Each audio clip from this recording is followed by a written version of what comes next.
I take it you've been following the healthcare debates, and like me, probably amazingly impressed at how civil our discourse is in this country. Actually, it's funny, but it's also not funny. I remember I was watching on YouTube protesters at the recent 9/12 protest in Washington, D.C., and there was a woman who had a T-shirt on that said, Obama's administration is ushering a new era of McCarthyism, and she was holding a sign saying that Obama is a communist. And I was just like, okay. But the important thing is, she was exercising her right to free speech. The fact is, the United States is a country that guarantees that right. It's a constitutional right. And that is not the case for 1/3 of the countries on this planet.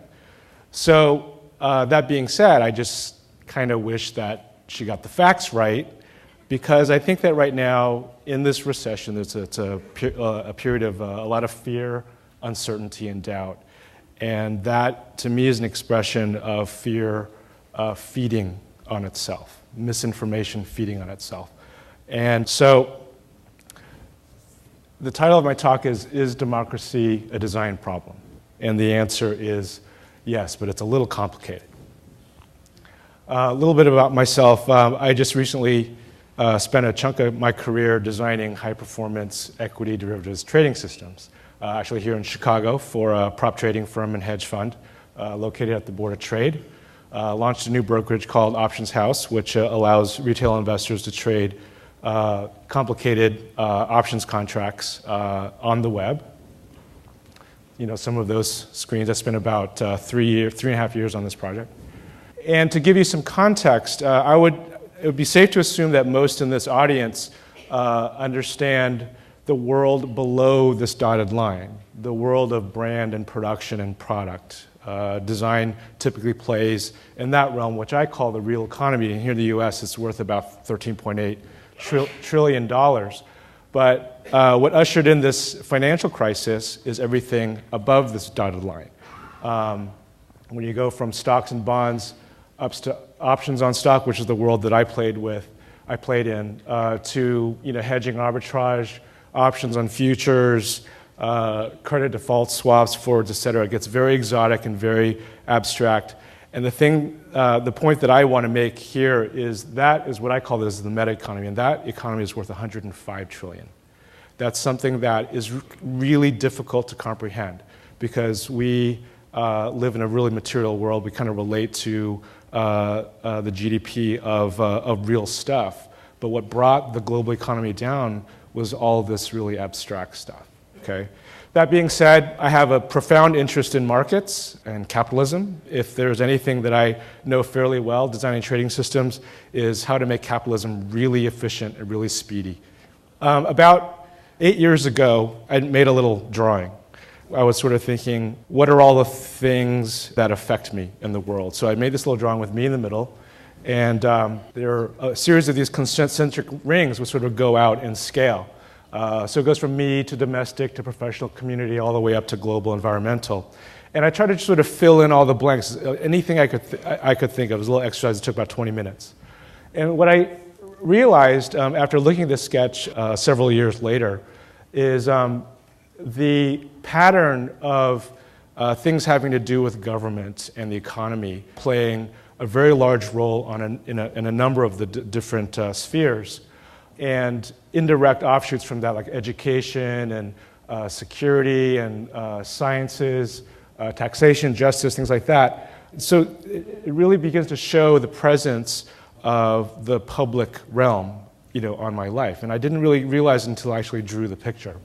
The blue circles represent things in my private life: culture, recreation, dining, goods, services, things like that. And up on top, which was about the time I wasn't really that astute about the issue of global warming and sustainability, but that was also a concern. So the environment was up there as well. And there's probably lots of ways to draw this picture, and I would encourage all of you to try to draw something like this too. It really does show that you are the center of a really complex universe. This to me is almost true. This whole idea that our existence is really about working and buying, consuming, and then we die. As a designer and part of the design profession, the world of brands and logos and private companies is our world. And not exclusively. I think a lot of people work in the nonprofit sector, and I'd like to see anyone that works in the government section, but this is mostly our world. But also we live in a democracy, and specifically the United States, which is considered one of the oldest democracies and one of the most successful democracies. But lots of countries still fighting for democracy. It's something that we have in plenty, and other countries don't, and there are reasons for that.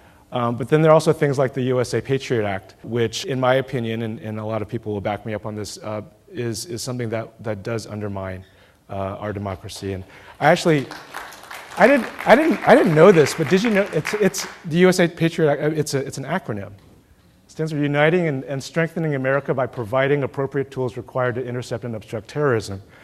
I want to meet the person that comes up with names like that. That being said, design, in my opinion, is a child of capitalism. It's a child of industrialization. Without the presence of capitalism, we wouldn't have anything to do.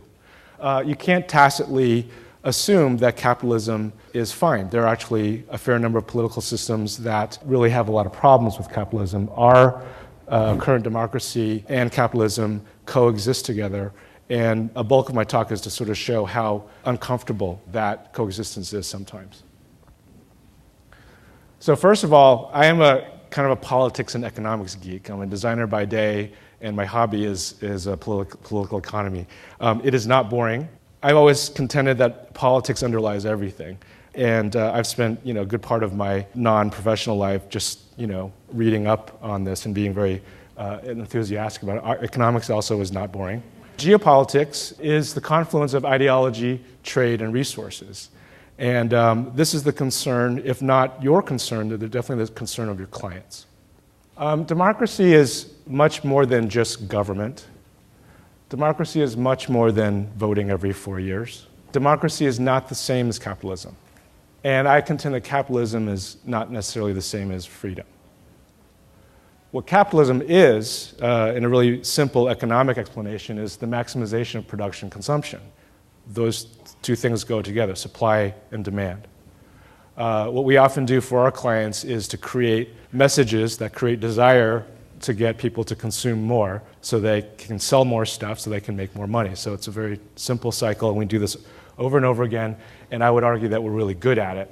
Liberty is much more than making serious coin.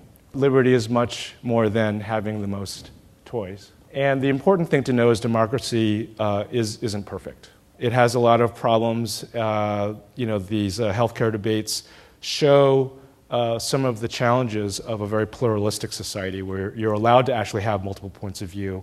And at least the ability to have civil debate, we often choose not to do that, which is kind of a problem going forward. But again, democracy is not perfect.